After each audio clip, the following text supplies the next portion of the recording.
Nouveau numéro de Reporter le Doc, le magazine de reportage long format de la rédaction de France 24. Le chiffre est terrible. En Chine, aujourd'hui, plus d'1 million de Ouïghours sont enfermés dans des camps de concentration. Ça se passe dans la province du Xinjiang, à l'extrême ouest du pays, à la frontière notamment du Kazakhstan. Officiellement, pour Pékin, ces camps visent à rééduquer les Ouïghours, musulmans turcophones, que les autorités chinoises assimilent volontiers à des extrémistes religieux. Il s'agit en réalité de prisons gigantesques où le Parti communiste torture et lave le cerveau de cette ethnie minoritaire chinoise.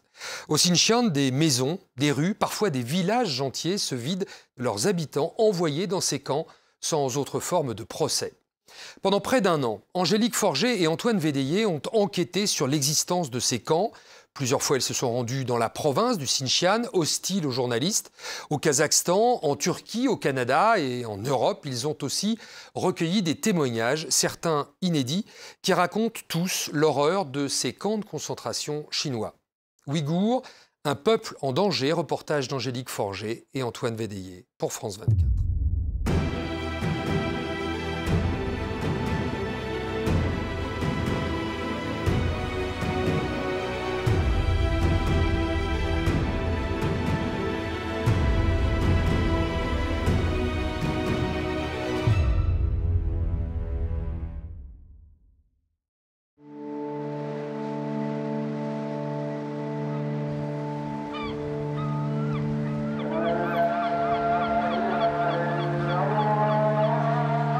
C'est un sentiment qu'elle avait fini par oublier. Une sensation qu'elle ne pensait jamais retrouver.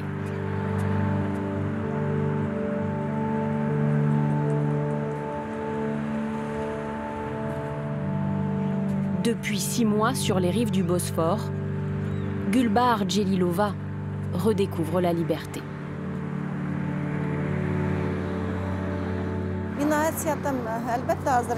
Aujourd'hui, je me sens libre. Je me sens bien, je me sens libre de respirer. Libre de sentir sur ma peau les rayons du soleil. Gulbahar est d'ethnie ouïghour. Pendant 1 an, 3 mois et 10 jours, elle a vécu enfermée dans un camp dans l'ouest de la Chine.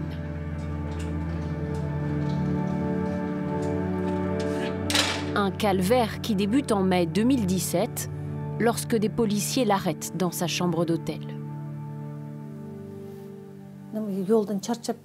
J'étais épuisée. Ils m'ont emmenée dans une pièce fermée par de lourdes portes métalliques.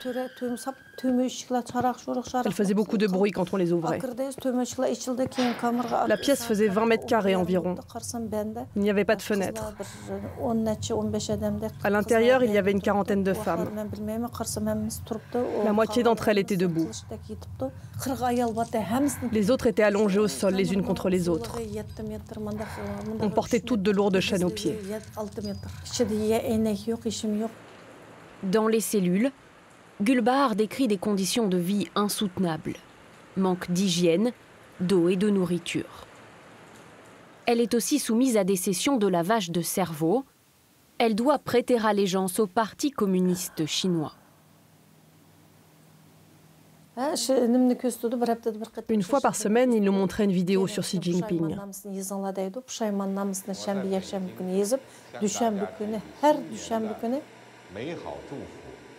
Ensuite, il nous demandait d'écrire notre autocritique. Il voulait s'assurer que nos idées changeaient et s'amélioraient. Tous les lundis aussi, à 9h55, nous devions nous mettre debout et chanter l'hymne chinois. Le reste de la semaine, nous devions chanter 5 chansons chaque jour.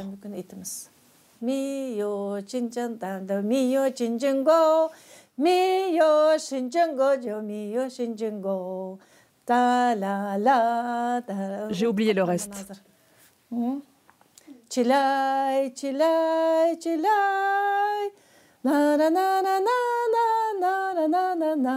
On chantait ce genre de chansons. Si on ne chantait pas, ils ne nous donnaient pas de nourriture. Et ils nous punissaient.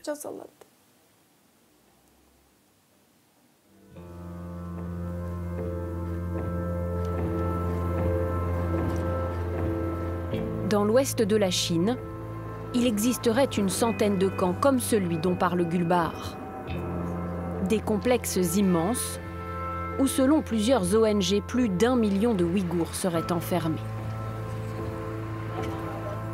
Les Ouïghours, une ethnie musulmane et turcophone présente dans la province du Xinjiang. Les autorités chinoises ont transformé cette région, grande comme 3 fois la France, en un gigantesque État policier.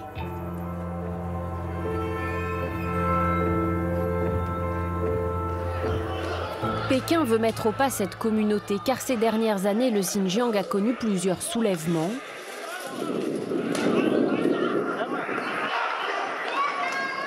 violemment réprimés.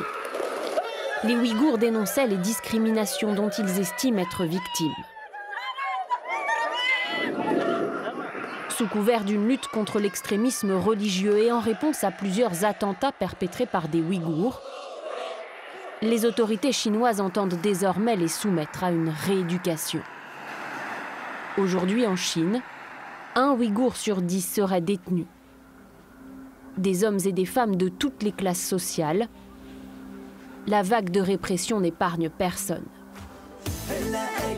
Même la star Abla Janaout, qui défendait dans ses chansons la culture et l'identité ouïghour,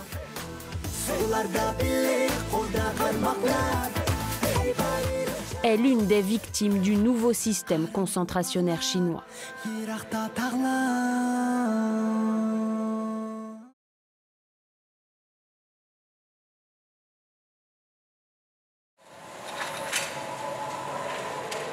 À plus de 9000 km du Xinjiang, Vancouver.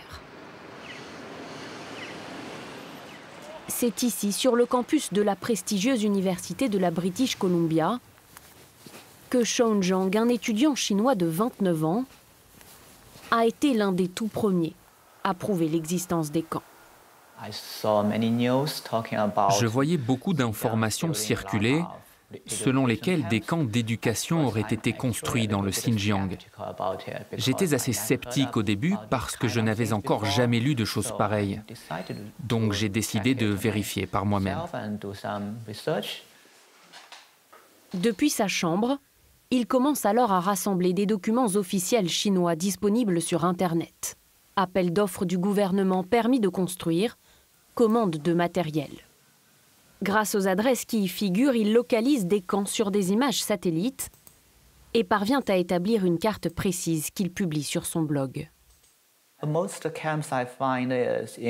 La plupart des camps que j'ai trouvés sont dans le sud du Xinjiang, vers Kashgar, Yarkent, Rotan. Ce n'est pas une carte exhaustive parce que je ne dispose d'images satellites que pour les grandes villes. Selon Shawn, il existerait dans tout le Xinjiang une centaine de camps qu'il identifie facilement et qu'il peut différencier des prisons car ils ne sont pas conçus sur le même modèle. D'après cette photo, je peux dire sans trop d'hésitation que c'est un camp de détention. Comme vous pouvez le voir, il y a des miradors ici, là et encore là. Et ce mur fait environ 3 à 5 mètres de haut, d'après l'ombre. C'est tout à fait typique. Je retrouve ce genre d'éléments dans beaucoup d'autres camps. Des camps ultra sécurisés qui s'agrandissent en un temps record. En 2016, sur ce terrain vague, quelques logements transformés 2 ans plus tard en un camp gigantesque. 166 000 mètres carrés de bâtiments sont sortis de terre. D'après un rare document que Shawn a pu consulter, ce camp hébergerait aujourd'hui plus de 8000 personnes. Visiblement, je pense que ce camp s'est élargi pour une raison. Il faut y détenir de plus en plus de monde. Donc, il faut construire de nouveaux camps pour recevoir plus de détenus.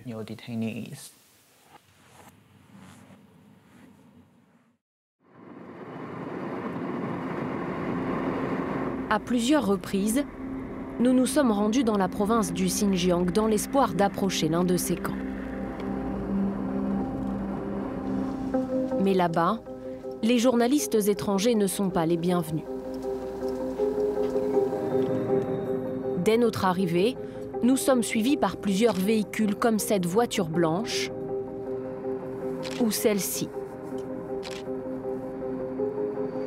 Nous sommes aussi pris en filature ostensiblement par des hommes en civil.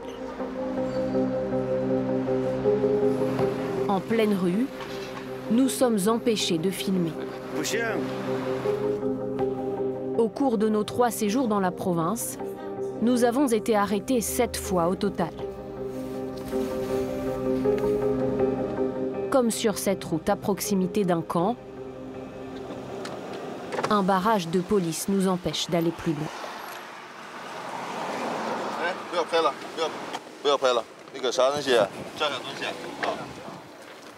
Nous sommes ensuite conduits dans ce poste de police où des agents vérifient notre identité et nous interrogent. Nous filmons discrètement. Vous êtes journaliste à Shanghai. Qu'est-ce que vous êtes venu faire ici? Nous sommes venus filmer le camp de Dabancheng. Il n'y a pas de camp de rééducation ici. Alors ici, à Dabancheng, il n'y a pas de camp? Non, il n'y en a pas. Si, il y en a un grand, il y a beaucoup de monde. Non, il n'y en a pas. Le camp de Dabancheng, on le voit sur cette image satellite. Nous ne pourrons pas nous en approcher. Ces policiers nous contraignent à faire demi-tour. Pour les 11 millions de Ouïghours qui peuplent le Xinjiang, leur province est devenue une prison à ciel ouvert. Stations de police et checkpoints quadrillent le territoire. Les Ouïghours sont constamment fouillés.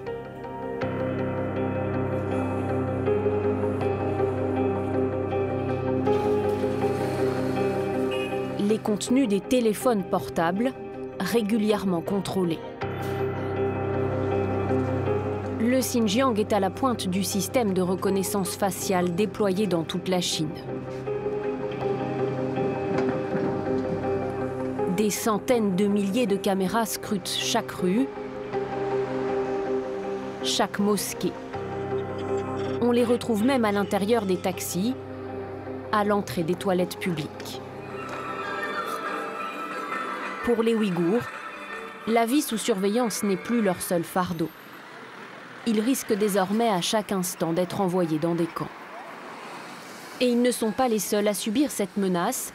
Toutes les minorités présentes au Xinjiang, kazakhs, tatars, kirghizes, souffrent de la même répression.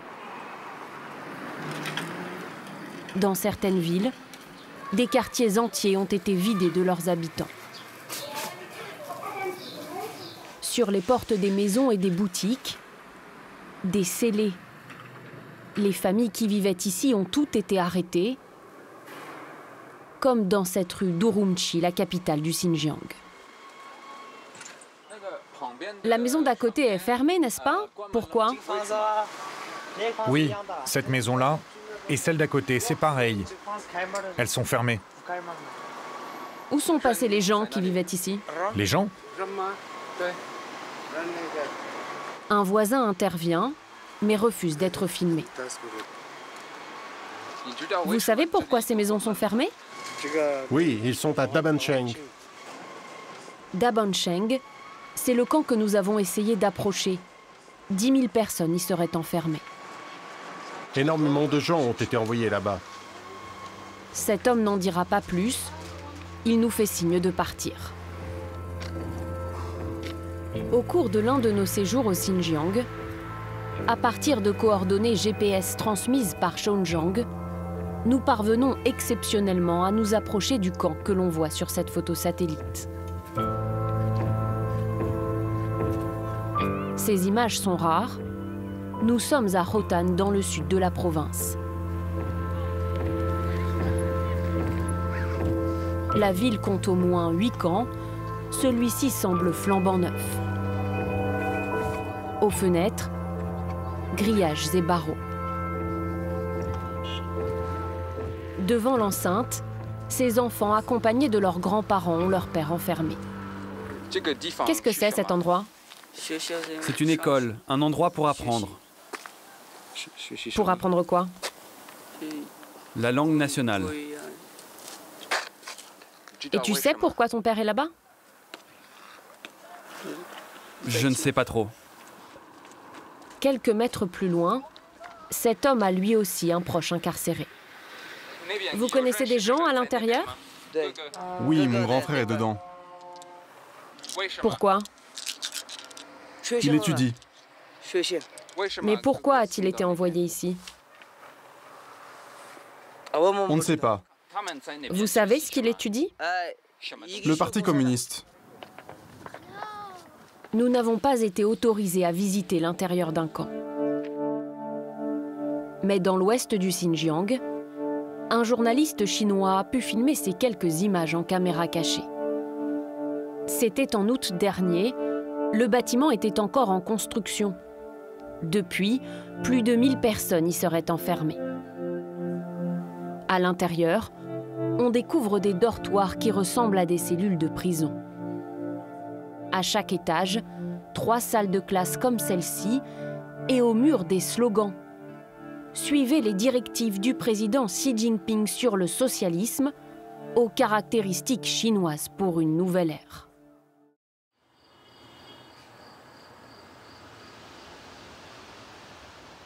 De l'autre côté de la frontière chinoise, au Kazakhstan, nous avons retrouvé une femme, témoin clé de ce qui se passe réellement à l'intérieur de ces camps. Saragul Sotbeh est chinoise d'ethnie kazakh. En novembre 2017, elle a été emmenée de force dans un camp et contrainte d'enseigner le mandarin à des détenus. Libérée 4 mois plus tard sans savoir pourquoi, elle vit aujourd'hui en exil. C'est la première fois qu'elle parle devant une caméra. Tous les jours, je devais faire travailler les détenus. Je devais leur faire dire des centaines de fois, des milliers de fois « Je suis chinois, je suis fier de la Chine ». Ces phrases, ils devaient les dire debout et les dire fort. Et moi, je devais les guider des milliers de fois. Ils devaient dire leur amour pour Xi Jinping et pour le Parti communiste. Quand j'allais en classe, il y avait 2 policiers armés qui me suivaient dans le dos. Quand je donnais cours, ils restaient derrière moi. Tout ce que j'enseignais était enregistré et des policiers restaient à la porte. À l'intérieur du camp, 2500 détenus. Ils sont d'ethnie kazakh ou ouïghour. À plusieurs reprises, Saragul est témoin de violences. Parfois, quand je donnais cours, des policiers armés faisaient irruption dans la classe. Ils étaient 2 ou 3 et sortaient de force des détenus.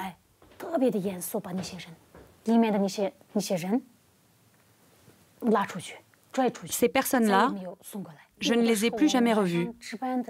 Parfois aussi le soir, au moment du dîner, on entendait des gens appeler au secours. Ces voix, ce sont les voix les plus misérables que je n'ai jamais entendues. On se disait qu'ils étaient en train de les torturer. Les détenus sont censés être rééduqués. Ils sont en fait torturés et maltraités. Saragul raconte d'autres sévices. Les détenus devaient aussi recevoir des piqûres.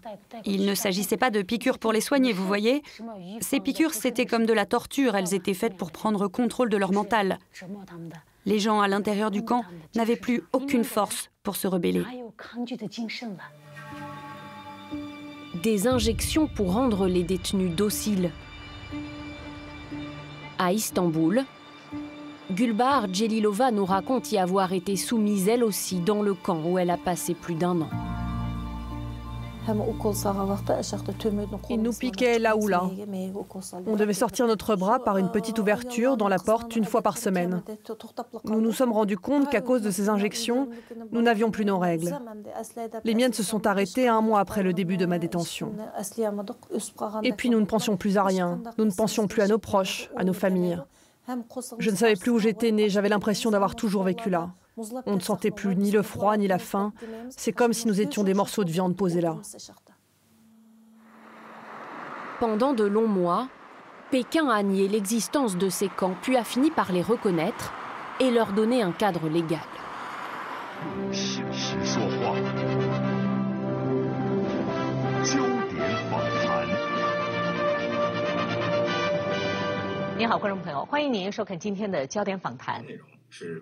Dans ce reportage diffusé par la télévision d'État, on voit des hommes et des femmes qui apprennent le mandarin.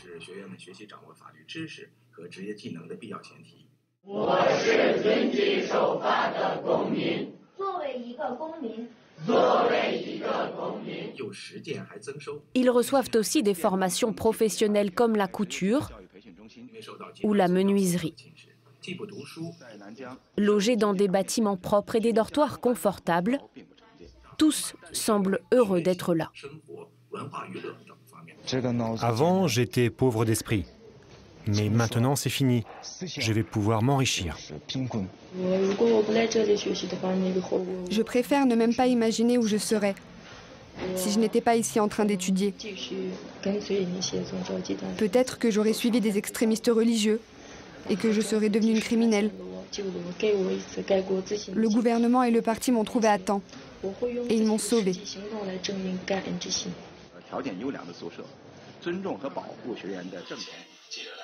Nous avons montré cette vidéo à Gulbar Celilova.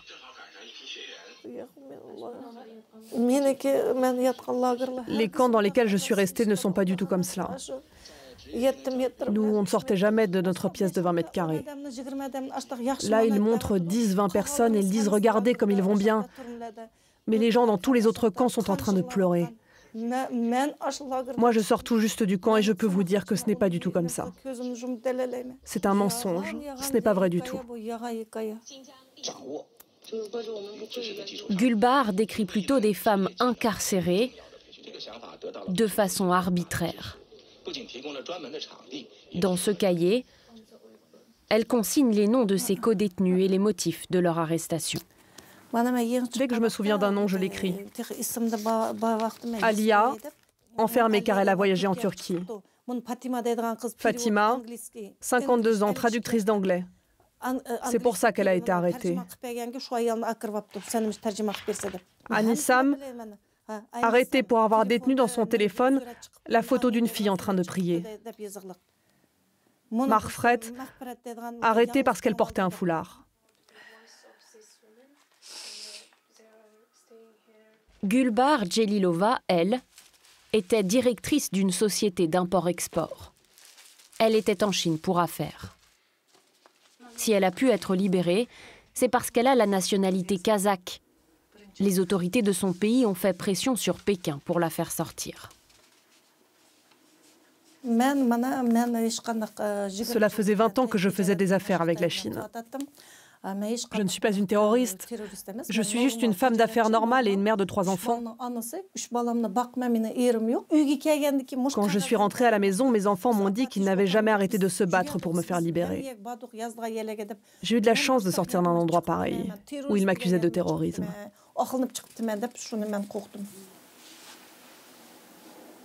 Comme Gulbar Celilova, 1 million de Ouïghours vivent en dehors de Chine. Parmi eux, certains craignent un retour forcé au Xinjiang. Car la vague de répression menée par Pékin dépasse aujourd'hui les frontières de la Chine.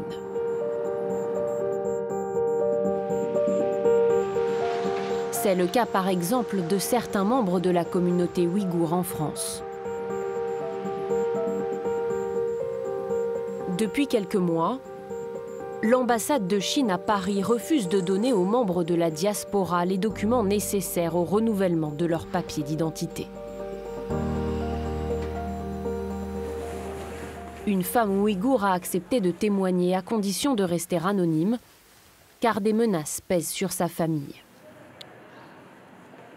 Elle se dit victime d'un chantage, rentrée au Xinjiang pour obtenir son acte de naissance ou voir expirer son titre de séjour en France.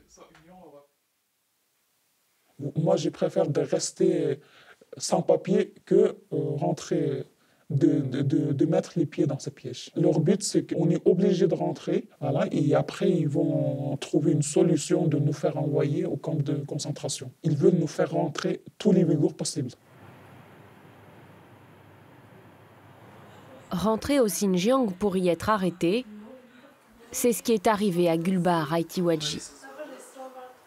Installée en région parisienne depuis 10 ans, cette femme ingénieure a été piégée par son ancien patron en décembre 2016. À de nombreuses reprises, il l'appelle et la somme de rentrer en Chine signait des papiers pour toucher sa retraite. Gulbahar Aitiwadji s'exécute. À l'époque, personne ne connaît l'existence des camps.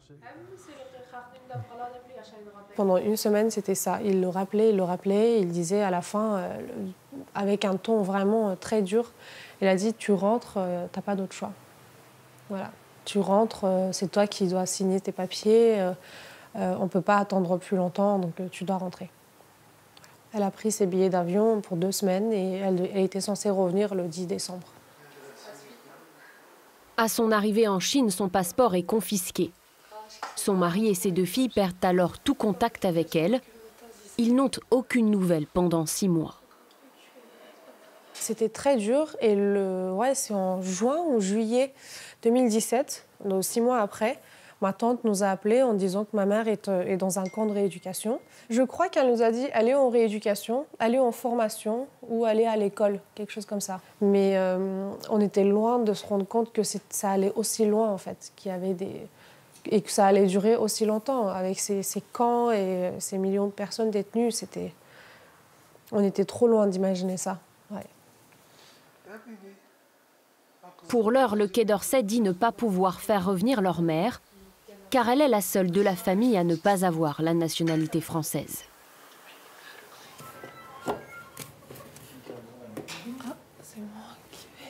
Mais ses proches ne perdent pas espoir. Allô ?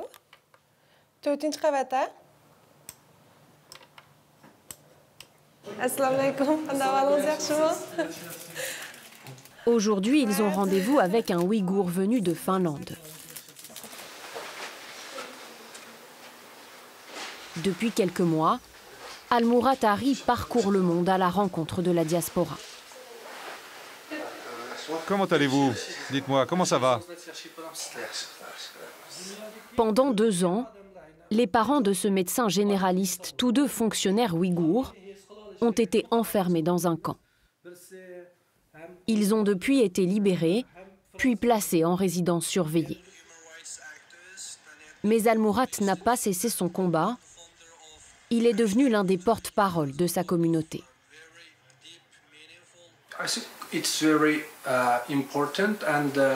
Je pense que c'est important pour nous qu'on échange nos expériences, qu'on se soutienne, qu'on s'encourage, qu'on montre notre sympathie et qu'on montre qu'on n'est pas seul.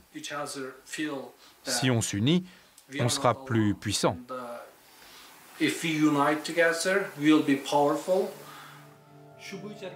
Almourat Hari a quitté le Xinjiang quand il avait 19 ans.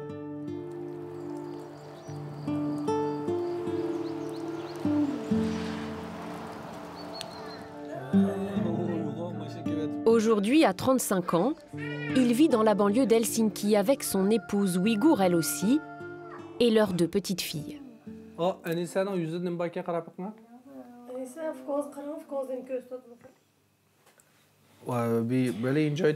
On aime beaucoup vivre ici.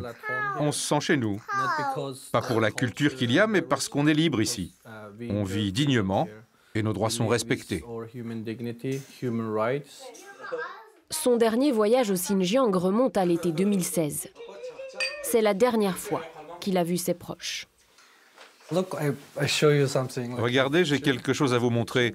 C'est une photo de moi.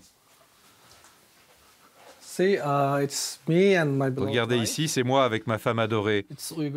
On est habillé avec des vêtements traditionnels ouïghours. Cette photo a été prise la dernière fois que nous avons rendu visite à nos parents dans la ville de Turpan. Parce qu'il sait son peuple en danger, l'an dernier, il a créé une association pour recenser les victimes des camps d'internement chinois. Je voulais que le monde sache ce qui arrive à mon peuple, à mes parents.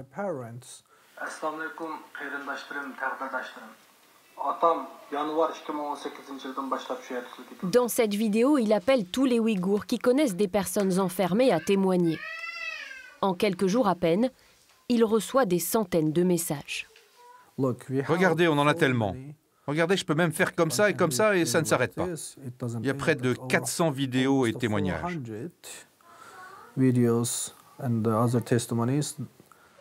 Comme cette petite fille qui n'a plus de nouvelles de son papa, ou ce jeune homme de nationalité américaine. Aidez-moi à libérer mon père des camps d'internement chinois. C'est un célèbre rédacteur en chef ouïghour.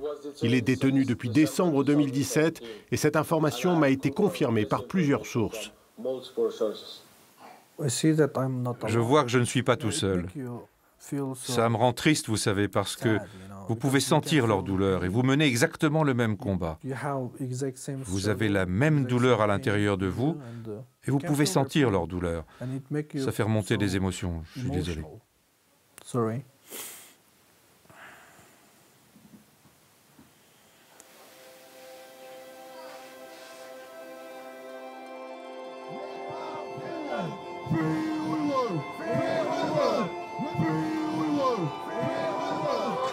Régulièrement, Al-Mourad organise aussi des manifestations pour alerter l'opinion publique.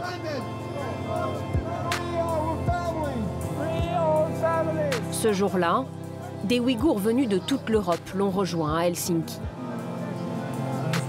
Bonjour à tous, bienvenue et merci d'être venus. Dans leurs mains, un drapeau interdit en Chine, celui du Turkestan oriental. Le Turkestan oriental, c'est le nom que les Ouïghours donnent à leur région. Certains pensent que la survie de leur peuple doit passer par l'indépendance de leur territoire. La Chine communiste administre la province depuis 1949. Est-ce que c'est la solution? En tout cas, c'est ce qu'on aimerait. Parce qu'au XXe siècle, on a déjà été indépendant. En 1933, une première fois, puis en 1944. Donc on n'est pas un pays qui n'a jamais été indépendant ou qui n'a jamais été capable d'avoir son propre gouvernement. On sait le faire. Pour eux, aujourd'hui, il y a urgence, car chacun dans ce cortège a un père, une sœur, un ami enfermé. Erkin Jacob vit en Europe depuis 9 ans. Son neveu, resté au Xinjiang, aurait été envoyé dans un camp. On se sent vraiment, comment dire, faible et sans puissance. On est très peu, comme vous avez vu, et nous, très peu de monde qui peut être la voix de notre peuple et qui est en train de souffrir extrêmement. Et il est en train de mourir, je n'exagère pas. Tous ici, Al-Mourad et les autres, promettent de continuer à porter partout la voix de leur communauté pour ne jamais abandonner leurs proches victimes du plus grand internement de masse du XXIe siècle. Voilà pour ce document signé Angélique Forget et Antoine Védéier. C'est la fin de cette émission. Merci de l'avoir suivi. On se retrouve la semaine prochaine pour un nouveau numéro de Reporter sur France 24.